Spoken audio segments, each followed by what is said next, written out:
ನಮಸ್ತೆ ಎಲ್ರಿಗೂ. ಎಲ್ಲರೂ ಹೇಗಿದ್ದೀರಾ? ಎಲ್ಲರೂ ಕೂಡ ಚೆನ್ನಾಗಿದ್ದೀರಾ ಅಂತ ಅಂದ್ಕೊಂಡಿದ್ದೀನಿ. ಸೊ ಇವತ್ತು ಸೋಮವಾರ, ಇವತ್ತು ಸಂಜೆಯಿಂದ ವ್ಲಾಗ್ನ ಶುರು ಮಾಡ್ತಾ ಇದ್ದೀನಿ. ಸೊ ಇವತ್ತು ಅಭಿಯವರು ಹೇಳಿರೋವಂಥ ಮೆನ್ಯೂ ಬಂದುಬಿಟ್ಟು ಏನು ಕ್ಯಾರೆಟ್ ಹಲ್ವಾ ಮತ್ತು ಮೊಸರನ್ನ ಮಾಡಿಕೊಡು ಅಂತ.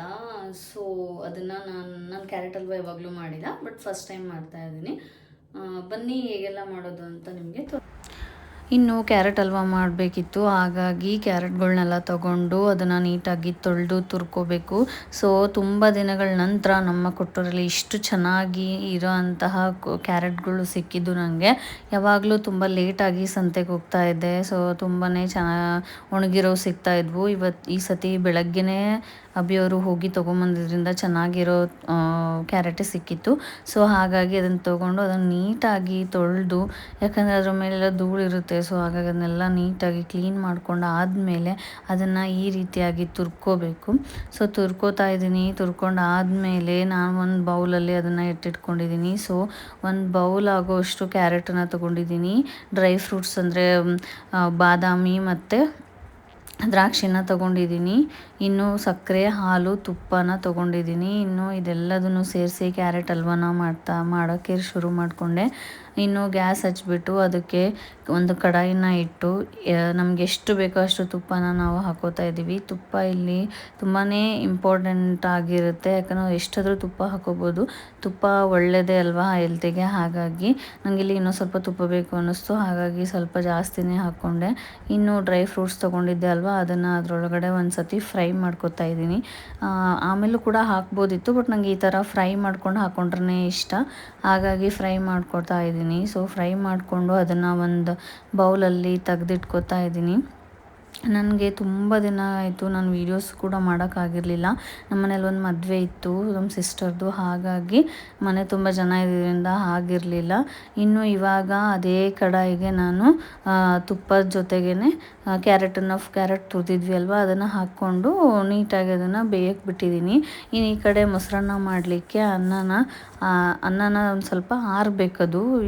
ಬಿಸಿ ಸುಡೋ ಅನ್ನಕ್ಕೆ ಮೊಸರು ಹಾಕಿದ್ರೆ ಒಂಥರ ಆಗುತ್ತೆ ಅಂತ ಹೇಳ್ಬಿಟ್ಟು ಅದನ್ನು ಒಂದು ತಟ್ಟೆಲ್ಲಿ ಹಾಕಿ ಫ್ಯಾನಿಗೆ ಇಡೋಣ ಅಂತ ಹೇಳಿಬಿಟ್ಟು ಹಾಲ್ಗೆ ತೊಗೊಂಡು ಹೋಗ್ತಾಯಿದ್ದೀನಿ.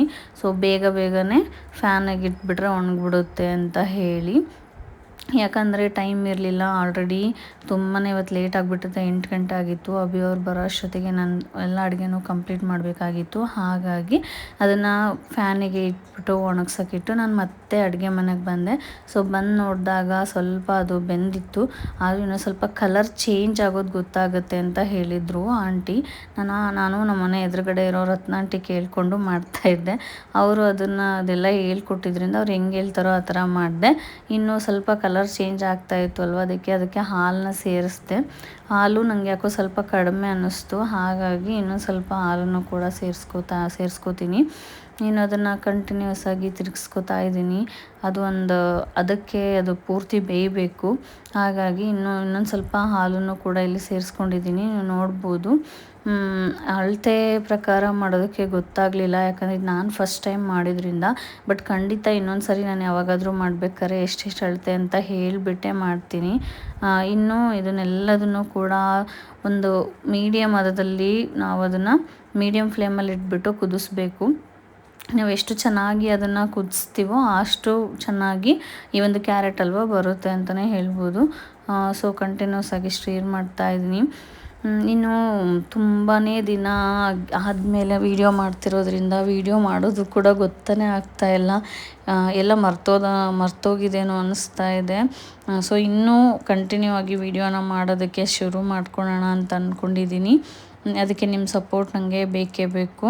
ಇನ್ನು ಇದಕ್ಕೆ ಸ್ವಲ್ಪ ಅದೆಲ್ಲ ಕುದ್ದಾಗಿದೆ, ಅದಕ್ಕೆ ಸ್ವಲ್ಪ ಸಕ್ಕರೆನೂ ಕೂಡ ಆ್ಯಡ್ ಮಾಡ್ತಾ ಇದ್ದೀನಿ. ನಮಗೆ ಎಷ್ಟು ಸ್ವೀಟ್ ಬೇಕೋ ಅಷ್ಟು ಸಕ್ಕರೆನ ನಾವು ಆ್ಯಡ್ ಮಾಡ್ಕೋಬೋದು. ಮೊದಲೇ ಕ್ಯಾರೆಟು ಕೂಡ ಸ್ವಲ್ಪ ಸಿಹಿ ಅಂಶ ಇರುತ್ತೆ. ಸೊ ಅದ್ರ ಮೇಲೆ ನಾವು ಸಕ್ಕರೆ ಹಾಕ್ತಿರೋದ್ರಿಂದ ಸಕ್ಕರೆ ಪ್ರಮಾಣ ಎಷ್ಟು ಬೇಕೋ ಅಷ್ಟನ್ನು ಮಾತ್ರ ಹಾಕ್ಕೋಬೇಕು. ಎಲ್ಲದನ್ನು ಕೂಡ ನೀಟಾಗಿ ಮಾಡ್ಕೊಂಡಾದ್ಮೇಲೆ ಅದಕ್ಕೆ ನಾವು ಏಲಕ್ಕಿ ಪುಡಿನೂ ಹಾಕಬೇಕು. ಸೊ ಇದೆಲ್ಲದನ್ನು ಕೂಡ ಒಂದು ಸ್ವಲ್ಪ ಬೇಯಲಿ ಅಂತ ಬಿಟ್ಟಿದ್ದೀನಿ. ನನ್ನ ವೀಡಿಯೋಸ್ಗಳು ನಿಮಗೆ ಇಷ್ಟ ಆದರೆ ಸಬ್ಸ್ಕ್ರೈಬ್ ಮಾಡ್ಕೊಳ್ಳಿ, ಹಾಗೆ ಲೈಕ್ ಮಾಡಿ, ಕಮೆಂಟ್ ಮಾಡಿ. ಆಮೇಲೆ ನೆಕ್ಸ್ಟು ಯಾವ್ಯಾವೆಲ್ಲ ರೆಸಿಪೀಸ್ನ ತೋರಿಸ್ಬೇಕು ಅಥವಾ ಯಾವ ರೀತಿಯಾಗಿ ನಿಮಗೆ ವ್ಲಾಗ್ಗಳು ಬೇಕು ಅಂತ ಹೇಳ್ಬಿಟ್ಟು ಕಮೆಂಟ್ ಮುಖಾಂತರ ತಿಳಿಸಿ. ಇನ್ನು ಅದನ್ನು ಹಾಗೆ ಬಿಟ್ಬಿಟ್ಟು ಮೊಸರನ್ನಕ್ಕೆ ಅನ್ನ ತಣ್ಣಗಾಯ್ತಾನ ಅಂತ ನೋಡೋದಕ್ಕೆ ಬಂದೆ. ಸೊ ಇನ್ನೇನು ತಣ್ಣಗಾಗೋಗಿತ್ತು, ಅದನ್ನು ತೊಗೊಂಡು ಬಂದು ಅದಕ್ಕೆ ಮೊಸರನ್ನ ಹಾಕಿ, ಮೊಸರು ಮನೆಯಿಂದ ಅಂದರೆ ಮನೇಲಿ ಹಾಲು ಎಮ್ಮೆ ಹಾಲು ತೊಗೋತೀವಿ, ಹಾಗಾಗಿ ಮೊಸರು ಕೂಡ ಗಟ್ಟಿಯಾಗಿ ಇತ್ತು. ಅದನ್ನು ಸ್ವಲ್ಪ ನೀಟಾಗಿ ಕಲಿಸ್ಕೊಂಡು ಅದಕ್ಕೆ ಹಾಕೋತಾ ಇದ್ದೀನಿ. ಇನ್ನು ಮೊಸರು ನಮಗೆ ಎಷ್ಟು ಬೇಕೋ ಅಷ್ಟು ಪ್ರಮಾಣದಲ್ಲಿ ನಾವು ಮೊಸರನ್ನ ಹಾಕ್ಕೋಬೇಕು. ಇಲ್ಲಿ ನಾನು ರೈಸ್ ಎಷ್ಟು ತೊಗೊಂಡಿದ್ದೀನೋ ಅಷ್ಟು ಸ್ವಲ್ಪ ಅದಕ್ಕೆ ಮೊಸರನ್ನ ಹಾಕಿದ್ದೀನಿ. ಇನ್ನು ಇದಕ್ಕೆ ಸ್ವಲ್ಪ ನೀರನ್ನು ಕೂಡ ಹಾಕೋತಾರೆ. ಇಲ್ಲಿ ನಾನು ಹಾಲನ್ನ ಹಾಕ್ಕೊಳ್ಳೋಣ ಅಂತ ಅಂದ್ಕೊಂಡಿದ್ದೀನಿ.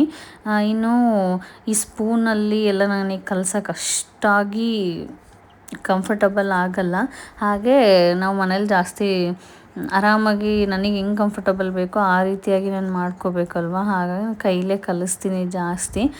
ಇಲ್ಲಿ ಸ್ಪೂನ್ನ ಯೂಸ್ ಮಾಡ್ತಾಯಿದ್ದೀನಿ, ಆಗ್ತಾಯಿಲ್ಲ ನನ್ನ ಕೈಲೇ, ಹಾಗಾಗಿ ನನ್ನ ಕೈಲೇ ನೀಟಾಗಿ ಅದನ್ನು ಕಲಿಸ್ಕೋತಾ ಇದ್ದೀನಿ.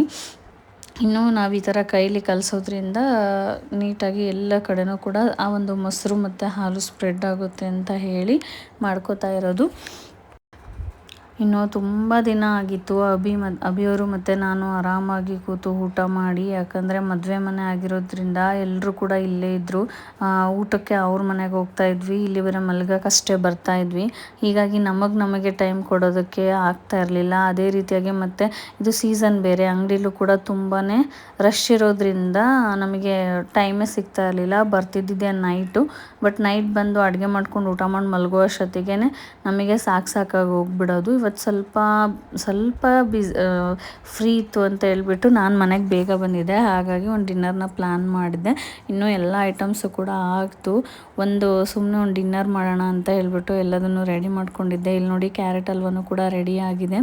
ಇನ್ನೂ ಮೊಸರನ್ನೂ ಕೂಡ ರೆಡಿ ಆಯಿತು. ಅದಕ್ಕೊಂದು ಒಗ್ಗರಣೆ ಹಾಕ್ಕೊಂಡಿದ್ದೀನಿ, ಆ ವಿಡಿಯೋ ಮಿಸ್ ಆಗಿದೆ. ಇನ್ನು ಅದಕ್ಕೆ ಫ್ರೂಟ್ಗಳ್ನೂ ಕೂಡ ಕಟ್ ಮಾಡ್ಕೊಂಡು ಇಟ್ಕೊಂಡಿದ್ದೀನಿ. ಎಲ್ಲ 2 ತಟ್ಟೆನ ಇಟ್ಕೊಂಡು ನಾವು ಕೂಡ ಮಾತಾಡಿಕೊಂಡು ಆರಾಮಾಗಿ ಇವತ್ತಿನ ದಿನಾನ ಸ್ಪೆಂಡ್ ಮಾಡಿದ್ವಿ. ತುಂಬಾ ಖುಷಿ ಅನ್ನಿಸ್ತಾ ಇದೆ. ತುಂಬ ದಿನಗಳ ನಂತರ ನಾವಿಬ್ಬರು ಊಟ ಮಾಡ್ಕೊಂಡು ಆರಾಮಾಗಿ ಅಳತೆ ಹೊಡ್ಕೊಂಡು ಕೂತಿದ್ದಾಗಿತ್ತು. ಹೀಗೆ ಮಾತಾಡ್ತಾನೆ ಇವತ್ತಿನ ಊಟನ ಮುಗಿಸ್ತಾ ಇದ್ವಿ. ಇನ್ನು ಅಭಿಯವರು ಮಾರ್ನಿಂಗ್ ಏನೇನೆಲ್ಲ ಬೇಕು ಅಂತ ಹೇಳ್ಬಿಟ್ಟು ಲೀಸ್ಟನ್ನ ಹೇಳ್ತಾಯಿದ್ರು, ಮೆನುನ. ಸೊ ಅದನ್ನು ಕೂಡ ಕೇಳಿಸ್ಕೊಂಡು ಅದಕ್ಕೆಲ್ಲ ತಯಾರಿ ಮಾಡಿಕೊಂಡು ಮಲ್ಕೊಂಡೆ. ಇದಾಗಿತ್ತು ನಮ್ಮ ಇವತ್ತಿನ ದಿನ. ಮತ್ತೆ ಸಿಗ್ತೀನಿ.